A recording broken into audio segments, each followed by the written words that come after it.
They were already dividing my life before I walked through the door. I heard them from the hallway. My daughter's voice, bright and certain the way it gets when she thinks she's already won. My son-in-law's voice underneath hers. Lower, the way a man sounds when he's been planning something for a long time and finally sees it coming together. I stood outside the conference room of Hargrove and Associates, on the third floor of a building I had driven past 100 times in 40 years without ever needing to go inside, and I listened to the two of them laugh about me. Not nervously, not guiltily, just openly.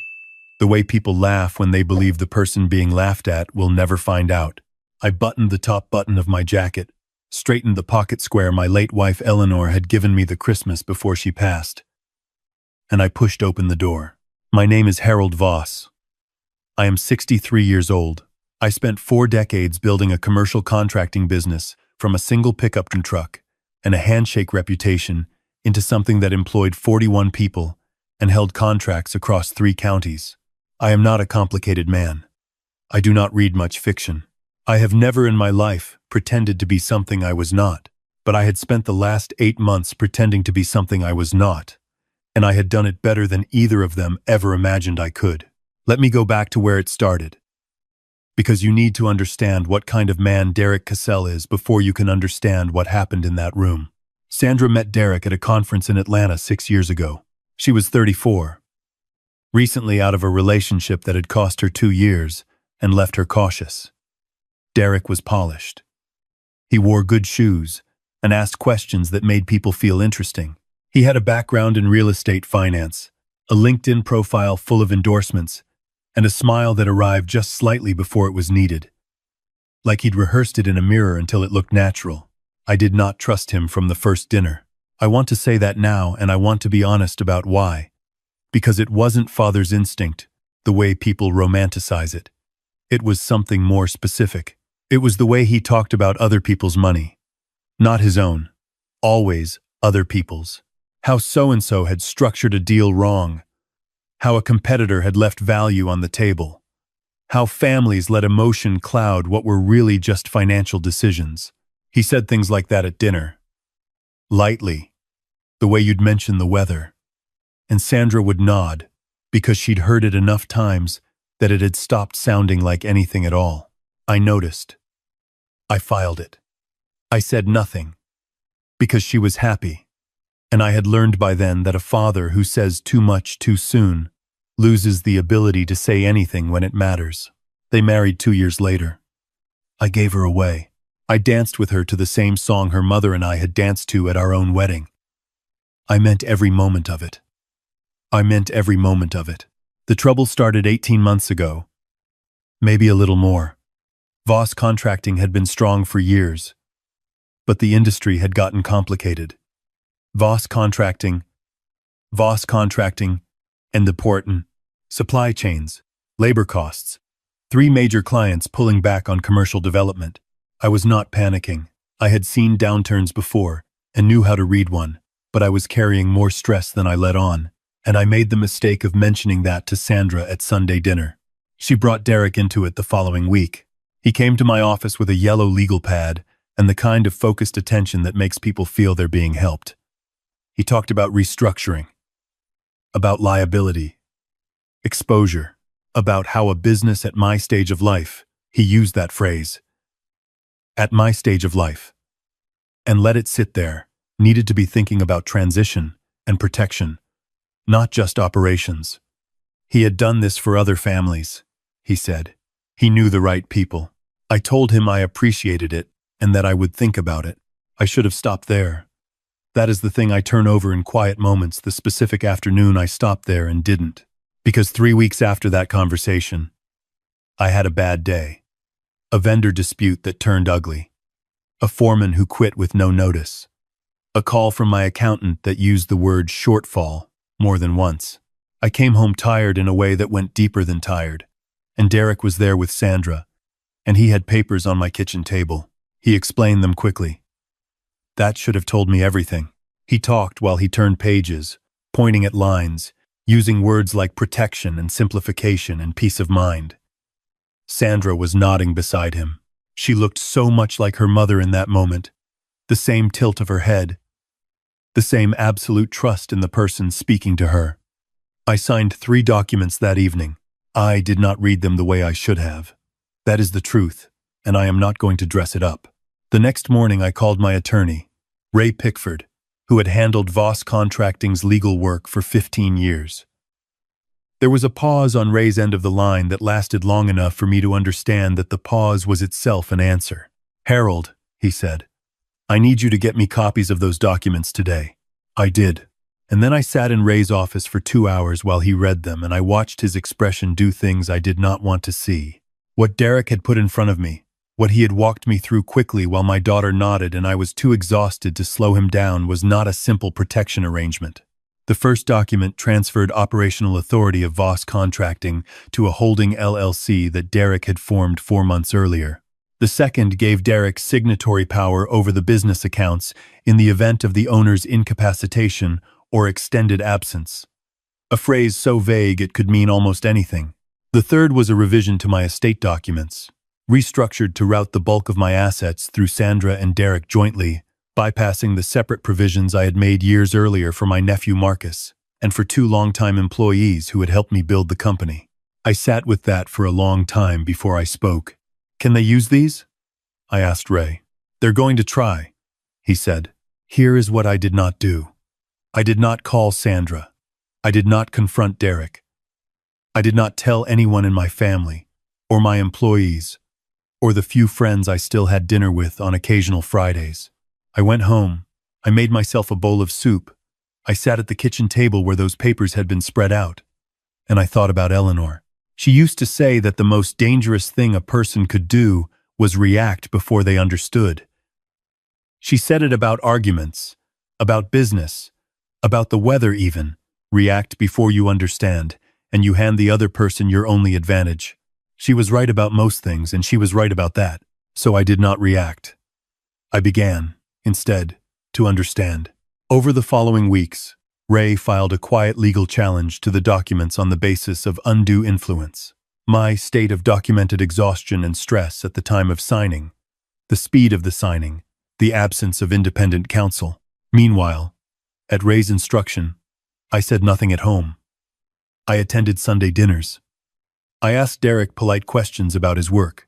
I let Sandra refill my coffee, and I told her the soup was good, and I behaved in every way like a 63-year-old man who had signed some papers and forgotten about them. What I was doing underneath that was something else entirely. I started keeping records. Not obviously no notepad on the table, no recorder sitting out. I wrote things down each night at my desk. Times and dates, and exact words, the way I had kept job logs for 40 years. Derek began coming by the office more frequently, always with a reason, always helpful seeming. He introduced himself to my accounts manager, a woman named Cheryl who had been with me for 11 years as a family advisor, helping Harold with the transition. He said it casually, like it was established fact. Cheryl told me about it that same afternoon, worried, and I asked her to write down exactly what he had said and when. She did. She kept her own notes from that day forward, without me asking her to. There was a morning Derek arrived before I did. My site manager found him in my private office, standing at the filing cabinet. He said he was looking for a vendor contract. Sandra had mentioned. My site manager said he hadn't known Sandra had anything to do with vendor contracts. Derek laughed it off. I wrote it down. My site manager wrote it down. 2 months in, Ray told me Derek had begun making quiet inquiries with a commercial real estate broker about the company's primary yard and equipment storage property I owned outright. That was not part of any arrangement we had signed. Ray had a contact who had been approached. The broker had been told the property would likely be available within the year. I sat with that for a night. Just one night. We filed for a declaratory judgment, hearing a formal proceeding to have the court determine the validity and scope of the documents I had signed. Derek's attorney responded quickly. Sandra did not know, at first, that Derek had hired an attorney. When she found out, she told me over the phone, genuinely confused, that it was just a precaution, that Derek was protecting their interests, that I shouldn't read into it. I told her I understood. I told her I wasn't worried. That was the last conversation we had before the hearing. The night before, I laid out my suit. Navy. The one I'd bought for the industry dinner 2 years back, and worn only twice. White shirt. The pocket square Eleanor gave me. I shined my shoes the way my father had taught me. Slow circles with a soft cloth, which is not necessary for anything practical, but which settles the mind. I thought about what I wanted to walk into that room as. Not angry. Anger is loud, and it takes up space you need for thinking. Not defeated, obviously. What I wanted to walk in as was the man who had built something over 40 years and knew exactly what it was worth and was prepared to account for every inch of it. That is what I walked in as. The conference room was on the 3rd floor of the courthouse annex, smaller than I had expected. The judge, Honorable Constance Mayer, a woman in her mid-50s with reading glasses on a beaded chain, was already seated when I arrived with Ray. Derek and his attorney were on the other side of the table. Sandra sat beside Derek. And when I came in, she looked at me the way you look at someone you are afraid of disappointing, which told me that Derek had told her something about how this morning would go, and she believed him. Derek looked at my suit and said something in a low voice to his attorney. His attorney did not respond but wrote something on his legal pad. I sat down. I folded my hands on the table. I looked at Judge Mayer. Derek's attorney went first. He was efficient and well prepared. He argued that the documents had been signed voluntarily by a competent adult, that the arrangements were standard estate and business transition structures, and that my subsequent challenge was the product of a change of mind rather than any impropriety. He suggested, carefully but clearly, that I was a man at an age where these kinds of second thoughts were not uncommon, that families navigated them all the time, and that the court should honor the documents as written.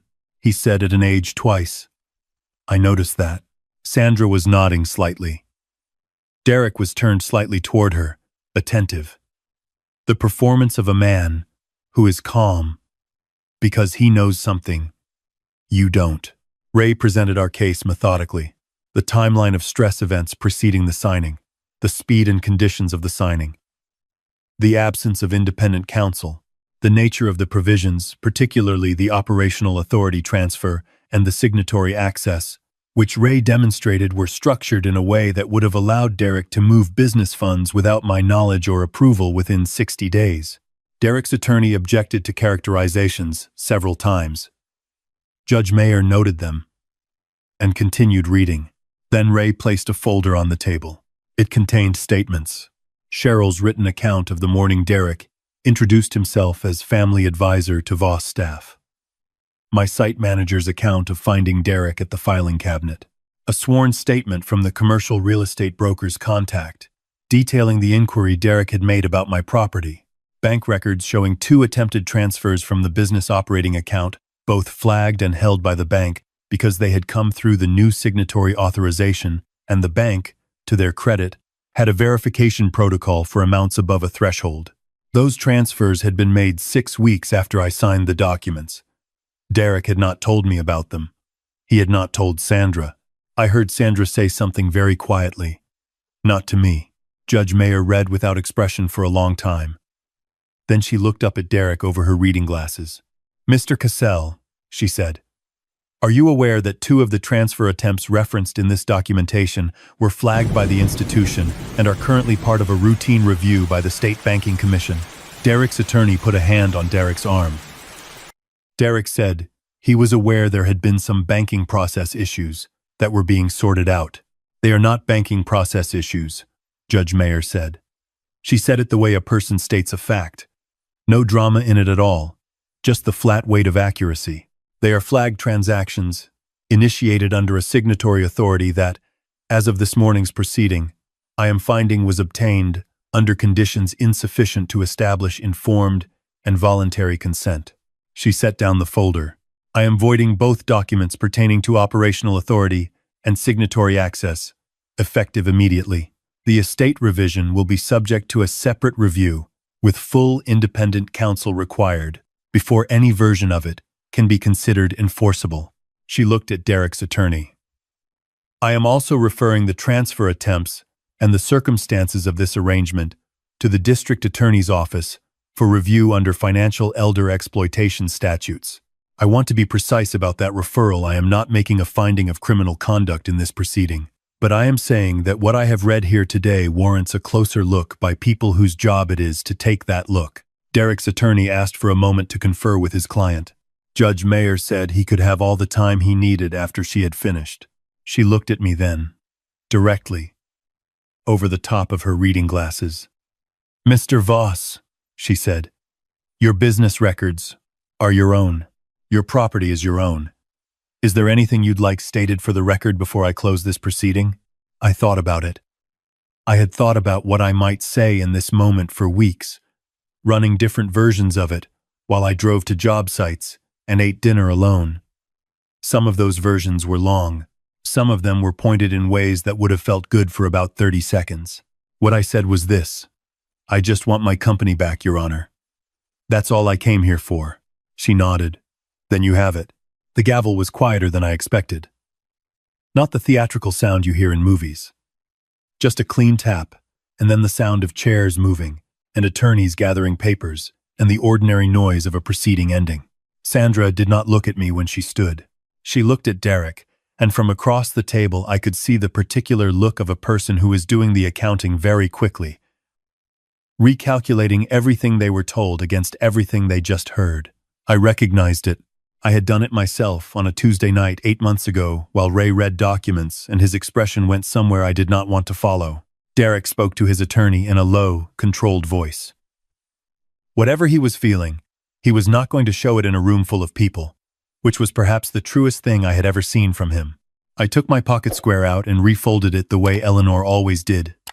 She had a precise way of doing it that I had never quite mastered, but kept trying. And I put it back, and I buttoned my jacket. Ray shook my hand. "Good day," he said.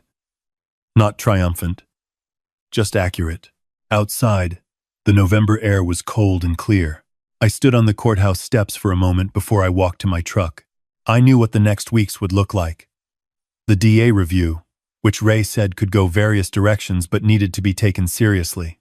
The conversation with Sandra that I had been postponing, which would be long and painful and necessary. The work of getting back to Voss. Contracting fully. The accounts and the contracts and the conversations with Cheryl and my site manager, who had kept faith with me through 8 months of something I never explained to them, not fully. I knew what it would cost, all of it. Not the legal fees, though those were real. The other cost, the specific cost of learning that your daughter, whom you danced with at her wedding to the song her mother chose, had sat beside a man while he laid papers in front of you and said nothing, had nodded, had let you sign. I do not know what she knew and what she didn't. I am honest enough to hold that uncertainty. She knew more than she let on to me. She knew less, I think, than she let on to Derek. People in the middle of something like that often know exactly as much as they have decided it is comfortable to know, and that is its own kind of choice. I drove back to Voss Contracting. I parked in my spot, the one with my name on a sign that one of my foremen had made me as a joke 15 years ago, and that I had kept because it made me laugh every morning. I went in through the back door. Cheryl was at her desk. She looked at me. I nodded. She stood up and she hugged me, which she had never done in 11 years. And then she went back to her desk and started making calls, and we went back to work. The DA review took 4 months. Derek was ultimately charged with 2 counts of financial exploitation of a vulnerable adult and 1 count of fraudulent transfer. His attorney negotiated it down at a plea proceeding. I was not present, for Ray attended on my behalf and called me immediately after. Derek received a suspended sentence, 3 years probation, mandatory restitution of the amounts he had attempted to transfer, and a permanent bar from serving in any fiduciary or signatory capacity for another person's finances. I want to be honest about how I felt when Ray told me. I did not feel what I expected to feel. I had thought there would be some version of satisfaction in it. Clean and final. What I felt was more like tiredness, the particular tiredness of something being over. The calls with Sandra took weeks. Not one long conversation, but many short ones. Some of them going nowhere. A few of them going somewhere painful and real. She had known Derek was restructuring things. She had believed it was protection. She had not known about the transfers, not until the hearing. That is what she told me, and I believe most of it, and I am working with what I believe.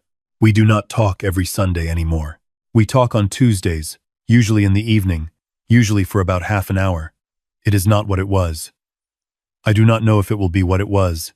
I have decided to spend less time measuring that distance and more time just showing up to those Tuesday calls and seeing what they become. What I know is this. 40 years ago, I started Voss contracting with a pickup truck and a willingness to show up on time and do what I said I would do. I built it through a recession and a divorce and a period in my 50s when I was not sure I had the energy left for any of it. I built it because I wanted to build something that lasted, something with my name on it that meant something about who I was. No one took it from me. I want to say that plainly, because I have heard the story a certain way in my own head, the version where I nearly lost, where I came close to the edge. And that version is true. But the truer thing is that I did not lose. Not because I was lucky, because I paid attention, and I moved carefully. And I asked for help from someone I trusted, and I waited until I understood before I reacted. Eleanor taught me that. 41 years of marriage. And that was maybe the most useful thing. The pocket square is still in my jacket. I take it out sometimes, in the evenings, and refold it. I haven't gotten her way of doing it right yet. But I keep trying. Voss Contracting is hiring 2 new foremen in the spring. We picked up a county infrastructure contract that will carry us through the next 2 years. Cheryl got a raise. Marcus, my nephew, the one Derek's documents had written out, came to the company holiday party in December and stood next to me for most of the evening, which neither of us mentioned or needed to. I still drive past that building on 3rd Street. The one with the Hargrove and Associates sign on the 3rd floor. I drove past it last week on the way to a job site. I did not stop. I did not need to. I already know what happened in there.